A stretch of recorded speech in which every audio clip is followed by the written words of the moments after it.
नमस्कार, आदाब, सत श्री अकाल, जय भीम, जोहार। मेरा नाम है मदन मोहन निषाद। हम बिहार कटिहार मनिहारी के रहने वाले हैं। गंगा किनारे के, छौड़ा गंगा किनारे वाला, खाई के पान बनारस वाला। बंधुवर, आज आपके बीच अपने जीवन की बहुत सारी घटनाएं आपको बताएंगे कि हम थे क्या, आज आरसीएम ने मुझे क्या बना दिया। मेरी उम्र 77 की है। आज अगर हम इस आरसीएम में ना होते तो शायद दरवाजा का शोभा बन के खड़े होते। बंधुवर, मैं आपको आगे देश की स्थिति क्या है उसके बारे में बताने के लिए आपको बताएं। अपना देश 1947 में आजाद हुआ, परंतु आजादी के बाद अपने देश का दो पार्ट हो गया, हिंदुस्तान पाकिस्तान की बात हम नहीं करने वाले हैं। हम आपको बताना चाहते हैं कि ये देश जब अपना आजाद हुआ, 85% जो अपना समाज था उसको केवल शरीर की आजादी मिली और 15% जो अपने देश का आबादी था उसको शरीर के साथ पैसे की भी आजादी मिली। ये जो 85% लोग हैं, आज उनकी कहानी आपके बीच रखेंगे। 15% में ये 85% के लोग कैसे पहुंचेंगे, इसकी यात्रा आरसीएम ने शुरू की है। इसीलिए आरसीएम का नारा है अपना यही है कि लोगों को समग्र विकास कराया जाए, आर्थिक आजादी का अभियान। आप सबों को स्क्रीन दिख रहा है कि नहीं? आप थोड़ा बताने का कष्ट करेंगे। स्क्रीन दिखाई पड़ रहा है क्या? हेलो हेलो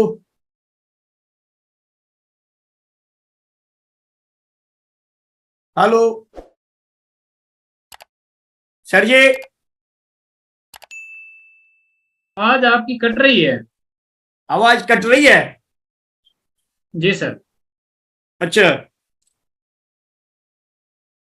तुरंत ये हम आपको बता रहे हैं कि ये इंडिया जिसकी आबादी 15% है, हमने उसका नाम दिया है। और ये जो 85% अपना समाज है जिसकी आर्थिक आजादी का अभियान आरसीएम चला रखा है, उसका नाम हमने भारत रखा है। बंधुवर, इस देश में आजादी के बाद दोनों के लिए अलग अलग व्यवस्था हो गई। आज इंडिया के लिए राजधानी एक्सप्रेस है, ट्रेन में चढ़ने के लिए हवाई जहाज है, वंदे मातरम ट्रेन है। और ये सारी व्यवस्था के साथ साथ आज जितने भी ट्रेन स्पेशल चलती है जिसमें आधे से अधिक बॉगी एसी होता है। एक तरफ 15% के लोगों के लिए इतनी सुविधा है, दूसरे तरफ भारत के चढ़ने के लिए 85% को चढ़ने के लिए ट्रेनों में आज जो साधारण ट्रेन है उसकी स्थिति कितनी गंदगी है वो आप देख के समझते होंगे। सभी लोग आप सफर करते होंगे, ट्रेनों में आगे में डब्बा इनके लिए बनता है। जो ट्रेन प्लेटफार्म से बाहर चले जाता है, ना तो पानी की सुविधा होती है ना भोजन की सुविधा होती है। ये हमारे देश का स्थिति है। हम आपको बतावें कि इनके पढ़ने के लिए, इंडिया के पढ़ने के लिए एसी स्कूल है और भारत को पढ़ने के लिए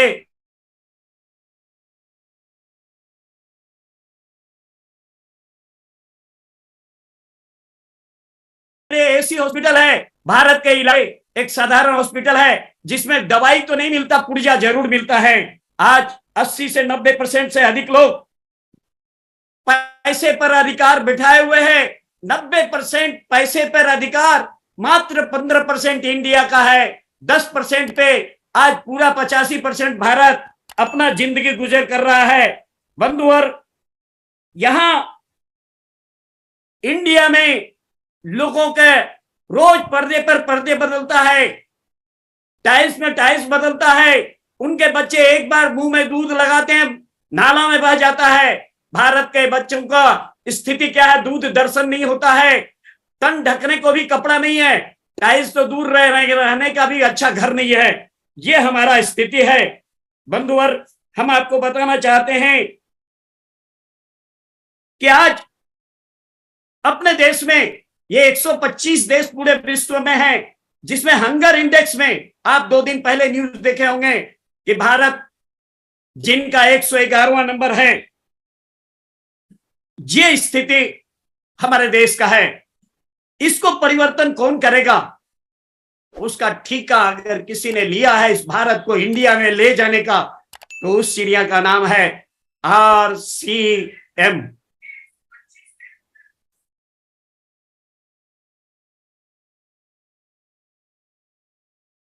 ये पीपीटी अगर आपको दिखाई पड़ रहा हो तो बतावें थोड़ा। सर स्क्रीन आगे नहीं बढ़ रही है और आपकी आवाज भी रुक रुक के आ रही है। अब देखें कैसा लग रहा है। हाँ सर, अब आगे बढ़ी है जी। ये जो सामने सीन दिखाई पड़ रहा है, MM निषाद यहीं पैदा लिया था। ये मेरा पैदाइशी घर है, जहां हम पैदा लिए, बढ़े, पले, और हम जब मैट्रिक की परीक्षा पास किए उसके पहले तक फुल पैंट नसीब नहीं हुआ, चप्पल नसीब नहीं हुआ। मैट्रिक पढ़ के पास करने के बाद ही जब हम कॉलेज गए तो हमें चप्पल और फुल पैंट का दर्शन हुआ। ये हमारी स्थिति थी। हमने दूसरों के खेतों में काम करके अपनी पढ़ाई की। मेरा नाम मदन मोहन निषाद है। RCM करने से पहले हम इस काम को किया करते थे और इससे हमारी दिन कटती थी। मछली मारना मेरा काम था और इससे हमारा गुजारा चलता था, नजारा नहीं हुआ करता था। RCM के बाद मेरी जिंदगी बदली। आप स्क्रीन पर देख रहे होंगे, साथ मेरी पत्नी है और हम सब लोग अपने बड़े महानायक अमिताभ जी के साथ बॉम्बे में थे। ये जिंदगी हमारी बदली और यहां हम पहुंचे इस गरीबपुर से। उस दुनिया में मुझे RCM ने ले गया। देख ले, स्क्रीन दिखाई पड़ रहा है कि नहीं सर? थोड़ा बता देंगे। हाँ, स्क्रीन आ रही सर जी। आवाज सब ठीक है? हाँ अभी ठीक है सर। ठीक है, इसको शुरू करो। आगे हम आपको बतावें कि ये हमारी जिंदगी थी और इसके बाद हमने अपने जीवन में बहुत संघर्ष किया। फिर हम आगे राजनीतिक जीवन भी हमारी गुजरी और वहां पे हमने कटिहार से 2 बार MP भी चुनाव लड़ा। तो ये पहले भी हमने आपको बताया कि पहले हम मछली पकड़ते थे, अब आदमी पकड़े। इतना ही अंतर क्या, पहले हिंदी में जाल से पकड़ते थे और अब उसको नेट से पकड़ते हैं। अब लाखों रुपया महीना इस RCM के द्वारा अपने घरों में आता है। आज अपना कटिहार जैसे शहर में घर है, अब हम भागलपुर जैसे शहर में रह रहे हैं। यहाँ अपना अंडरवर्ल्ड है, डिपो है, वहां PUC है। ये सारा काम इस RCM के बदौलत मेरे घर में आया है। ये बड़ा कुछ ये हो गया। हमारे यहाँ मुख्यतः 3 तरह के समाज हैं। इस RCM को बाधा में डालने के लिए, इसको रोकने के लिए हमारे डिस्ट्रीब्यूटर बार बार परेशान होते हैं। उसको पता नहीं चलता है कि हमें लड़ना किससे है, हमारी लड़ाई क्यों इतनी कठिन है। बंधुवर, आप बहुत बहुत ही कठिन काम करने के लिए इस मिशन में आए हैं। आपकी सफलता अगर आ जाएगी तो बहुत सारे लोगों को परेशानी बढ़ जाएगी, इसलिए वो आपको कभी सपोर्ट नहीं करेगा। अपने देश में 3 प्रकार का समाज है। ये पहला समाज राजनीतिक समाज है। ये राजनीतिक समाज अपने इस भारत को, जहां इंडिया के लोग बैठते हैं, दिल्ली, पटना, जहां भी बैठते हैं ये इंडिया के लोग बैठते हैं। भारत के लोग वोट देते हैं, उनके पास नोट है, वो वहां शासन करते हैं। ये राजनीतिक समाज हमारे भारत समाज को आजाद होने से रोका हुआ है। आर्थिक आजादी रोकने में सबसे ज्यादा अहम रोल इन्हीं राजनीतिक समाज का है। कैसे हम आपको बताना चाहते हैं। पहला, जब हमारा बच्चा 5 साल का होता है, स्कूल की तरफ जाता है, तो उसके माँ बाप को उस बच्चे के दिमाग में यह डाला जाता है कि तुम स्कूल जाओ, और स्कूल में जा करके जब वो बच्चा स्कूल जाता है तो वो अपने बच्चे से माँ से बाप से कहता है कि पिताजी मेरे पास तो किताब नहीं है, कॉपी नहीं है। तो यह हमारा सरकार राजनीतिक समाज कहता है चिंता न करो, हम है ना, हम आपको किताब फ्री देंगे। बचपन से उसके दिमाग में डालता है कि फ्री। फिर उसके बाद जब कपड़े की बात आती है तो फिर कहते हैं, यह राजनीतिक समाज कहता है कि आप चिंता मत करो, कपड़ा हम देंगे, कपड़ा फ्री। फिर कॉपी किताब फ्री। फिर भोजन की बारी आती है तो ये कहता है भोजन भी हम देंगे फ्री। इस तरह से हमारे बच्चे के दिमाग में बचपन से ना काम करो, नाकामी उसके दिमाग में डाला जाता है। उसके दिमाग में फ्री फ्री फ्री ये शब्द घुसाया जाता है। वो संघर्ष फिर कैसे करेगा। उसके बाद जब वो पास करके मिडिल स्कूल से हाई स्कूल में जाता है तो वहां पर उसे कहा जाता है तुम चिंता मत करो, स्टाइपेंड फ्री है, तुम्हारे लिए साइकिल फ्री है। ये सारा प्रलोभन फिर उनको वहां दिया जाता है, किताब फ्री है। इस तरह से बच्चों का दिमाग मैट्रिक पास होने तक एक ही उसके दिमाग में गूंजता है, फ्री फ्री फ्री। और जब वो फिर पास करके कॉलेज में जाता है तो वहां कहता है कि आप चिंता मत करो, हम आपके लिए शिक्षा लोन फ्री देंगे। ये स्थिति है आज हमारे देश में। स्थिति ये है 25 करोड़ लोग गरीबी रेखा के नीचे हैं। ये हमारा नहीं है आंकड़ा, ये भारत सरकार का आंकड़ा है। 30 करोड़ लोगों की आमदनी मात्र 375 रुपया है। आज अपने देश में जो ग्रेजुएशन करके बेरोजगार बैठे हैं, ऐसे 25 वर्ष के लोगों, ये विद्यार्थी युवकों की संख्या 45.3% है। ये भारतवर्ष का आंकड़ा है। 25 वर्ष से 29 वर्ष के ग्रेजुएट लोगों की संख्या 25.8% है। 30 से 34 वर्ष के युवकों का, ग्रेजुएट युवकों का संख्या 11% है। 35 से 39 वर्ष के उम्र के ग्रेजुएट युवकों का संख्या 7% है। ये आज अपने देश की स्थिति है। आप सोचे इस देश को कहां ले जाया जा रहा है। हंगर इंडेक्स में हमने आपको बताया था। तो बंधुवर, ये राजनीतिक समाज फिर उसके बाद जब वो युवक शादी करता है तो शादी फ्री है, उसमें दहेज भी सरकार देती है। फिर वो उसके दिमाग में बचपन से लेकर जवानी तक फ्री देता है। फिर वो जब शादी करता है तो बोलता है घर कहां से आएगा, तो बोलता है घर इंदिरा आवास फ्री। फिर वो जब इंदिरा आवास फ्री तो बोलता है हम जो खाएंगे वो कहां से आएगा, तो 5 किलो दाना फ्री। फिर उसके बाद कहता है कि जब हम खाना खाएंगे तो लैट्रिन कहां जाएंगे, तो बोलता है लैट्रिन फ्री, बिजली फ्री। ये उसके दिमाग में राजनीतिक समाज बचपन से लेकर के जवानी तक डालता है। और जब वो बूढ़ा हो जाता है तो फिर उसको कहता है वृद्धा पेंशन फ्री। और उसके बाद फिर जब वो दुनिया से गुजरता है तो कफन भी कहता है ये राजनीतिक समाज कि कफन भी फ्री। बचपन से लेकर के मरने तक उसके दिमाग में फ्री फ्री फ्री डाले हुए है। और उसके विरुद्ध में आरसीएम समाज कैसा होता है अभी हम आपको बताएंगे। अब ये राजनीतिक समाज के बाद दूसरा समाज आता है जहां हम पैदा हुए, वो समाज। अब वो समाज हमें कहता है कि ऋणम कृत्वा घृतम पिबेत, तो कैसे पियो, तो ऋण करके पियो। घी अगर पियो तो ऋण करके। ये यहां भी कर्जा में डुबाने की बात करता है। जावे जीवेत सुखम जीवे। हमें कहता है कि भैया ये हमारा समाज समझाता है कि अजगर करे न चाकरी, पंछी करे न काम, दास मलुका कह गए सबके दाता राम। मतलब आप कुछ ना करो, केवल उनके भरोसे में बैठे रहो। कर्म किए जा, फल की चिंता मत कर तू इंसान। अरे बिना कर्म किए क्या कोई फल जो है अगर उसको ना मिलने की आशा हो तो कोई कर्म करेगा क्या? ये इसलिए हमारा समाज हमें कहता है खाली हाथ आए हो और खाली हाथ जाना है।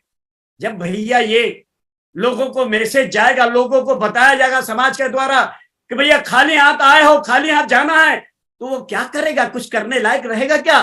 वो कभी कुछ करेगा क्या? इसलिए बंधुवर, ये जो समाज है हमारा, वो कहता है जब भाग्य में होगा तो फिर हमें सब कुछ प्राप्त हो जाएगा। लेकिन हिटलर ने कहा था कि आप अपने तकदीर को अपने हाथ से लिख सकते हो। बंधुवर, ये समाज अगर थोड़ा सा परिवर्तन किया होता, ये जो कहा खाली हाथ आए हो, खाली हाथ जाना है, अगर उसमें थोड़ा सा परिवर्तन करके इतना कहा होता जो आरसीएम आज लोगों को सिखा रहा है कि भैया खाली हाथ आप आए हो, जिसका तुम्हारे ऊपर में कोई असर न पड़ना चाहिए, क्योंकि खाली हाथ आना तुम्हारे बस की बात नहीं थी। तुम खाली हाथ आए हो, लेकिन तुमको इस दुनिया से जब जाना है करोड़पति अरबपति बन के जाना है। ये अगर हमारा समाज बताया होता तो हर व्यक्ति आज लखपति जरूर होता। ये भारत बदलता हुआ भारत दिखाई पड़ता। ये हमारे समाज हमको वहां से राजनीतिक समाज के बाद हमारा जो समाज है जहां हम पैदा लेते हैं वो हमें निगेटिव करता है। और उसके बाद फिर तीसरा समाज है जिसकी व्यवस्था एक हमारे भीलवाड़ा में मनीषी पैदा लिए, जो एक लोग के नहीं 3 लोग के मालिक हैं, जिन्हें त्रिलोक चंद छाबड़ा कहते हैं। उनके दिमाग में यह आया कि इस भारत का उद्धार कैसे होगा, तो उन्होंने 2000 में आरसीएम रूपी समाज का स्थापना करने का संकल्प लिया और उन्होंने 2000 अगस्त में 6 पैंट पीस से इस धरती पे आरसीएम को लाया और नारा दिया आर्थिक आजादी का मिशन। आज वो आपके बीच इतना बड़ा वृक्ष बन करके 23 साल में पूरे भारतवर्ष में खड़ा हो चुका है। आज कोई भी प्रोडक्ट हम तो गर्व से कहते हैं कि आरसीएम में कभी नहीं आएगा जो स्वास्थ्य के लिए हानिकारक होगा। आरसीएम सिखाता क्या है? आरसीएम तो सबको यही सिखाता है। आरसीएम ने हमें प्राण गीत दिया है। प्राण गीत जिसका अर्थ है प्राण आना, मरना नहीं। ये प्राण गीत उन्होंने बनाया और उसमें हमें जो है बताया गया, उसमें शुरू है, आप उसे याद करें। प्राण गीत हमारा क्या है? हमारा प्राण गीत है सब काम करे अपना अपना। क्यों करे सब अपना काम? इसलिए सब पूरा करे अपना सपना। क्यों सपना कैसे होगा? तब होगा कोई हाथ यहां ना फैले, अब जन स्वावलंबी बन जाए सब। ये सबसे बड़ा बात है। ये ऐसा समाज आरसीएम बनाना चाहता है। चोरी फरेब का नाम ना हो। कब होगा चोरी फरेब का नाम बंद होगा? जब हर घर में सारी सुख सुविधा होगी। भारत के बच्चे दूध के लिए नहीं तरसेंगे। भारत में कोई भी मां कपड़े के लिए नहीं तरसेगी। कोई भी बच्चा इलाज के लिए नहीं तरसेगा। बूढ़ों को, बच्चों को, सबको सारी सुविधा होगी। तब जाकर के सुख शांति से पूर्ण जीवन हो। ये पूरा आरसीएम करेगा। तब जाकर के इस देश में सच्ची क्रांति आएगी और सच्चा देश आजाद होगा। इन मसीहा के चलते आज भारत के बहुत सारे लोग इंडिया रूपी लोगों के साथ जो जीवन जीता है वो एक से एक आपके सामने खड़ा है। आप स्टेज पर उनको देख सकते हैं। ये मेरे टीम के सभी बादशाह आज जीवन बदल चुके हैं। इनकी जीवन बदल गई है।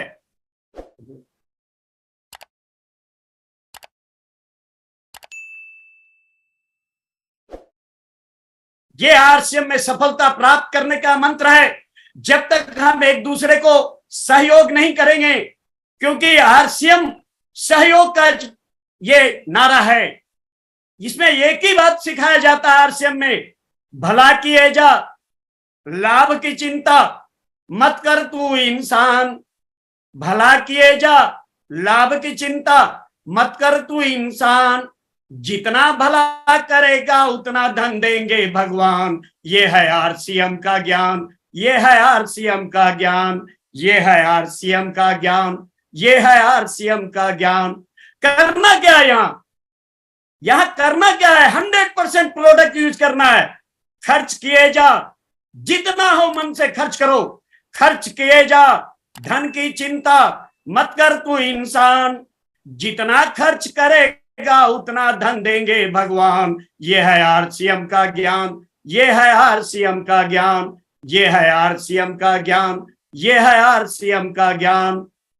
बंधुवर, आप को अपनी पहली लड़ाई जीतनी है। किससे जीतनी है? आपको पहली लड़ाई अगर जीतनी है तो अपने आप से जीतनी है। आप जो कहते हैं मुझे लाज लगता है, लोगों का कही, अरे जब कार में चलोगे, हवाई जहाज से उड़ोगे, तब लोगों क्या कहेंगे? ये दुनिया तो कहेगा, कुछ तो लोग कहेंगे, लोगों का काम है कहना।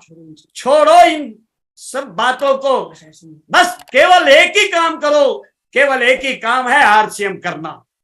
आप अपने जीवन को बदलने के लिए पहले तैयार हो जाओ, तो फिर दुनिया को आप बदल के जरूर दिखा दोगे। आपको अपनी सफलता के लिए घर से निकलना ही पड़ेगा। हम लोग जब इस बिजनेस को शुरू किए थे, 25-25 दिन, 29-29 दिन घर पे लौट के नहीं आते थे। आप हमारे जो भी साथी उनसे पता कर लें, हम लोग आज तक बहुत कम दिन ऐसा हुआ है जो दोपहर का भोजन मिला है।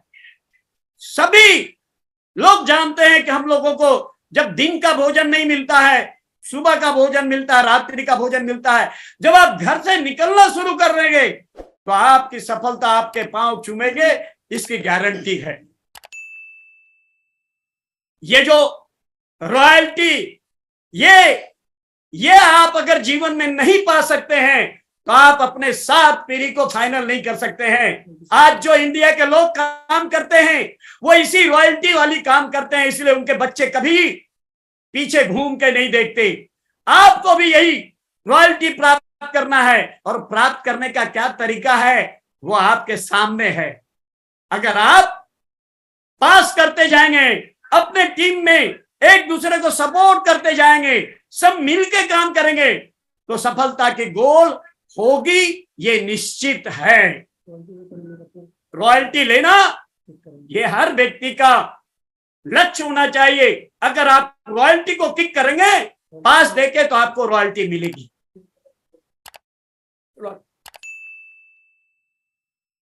ये देखे, ये हर व्यक्ति को, जो व्यक्ति रॉयल्टी पे आ जाता है उसे, ये जो है 2 प्रकार का फुटबॉल होता है सर। एक फुटबॉल होता है, एक वॉलीबॉल होता है। फुटबॉल हमेशा पैरों के नीचे रहता है, लेकिन जो रॉयल्टी हो जाता है उसके बाद वो हाथों का गोल हो जाता है। लोग उसे हाथों में लेके पूरे दुनिया को दिखाते हैं, पास करते हैं, एक दूसरे की रॉयल्टी के लिए सारा प्लान करते हैं। आप रॉयल्टी के बाद आपको अपने लोगों को यह बताना है, हम आपको बता रहे हैं करना क्या है। आरसीएम की ताकत, आरसीएम क्या देखते हो, दुनिया में जाकर पूछो ना, दुनिया में जाकर पूछो ना, आरसीएम करके देखो ना, लाखों का इनकम मिल जाएगा, रॉयल्टी भी मिल जाएगा, हेल्थ कार्ड खा के देखो ना, गामा खा के देखो ना, कियोसोल करके देखो ना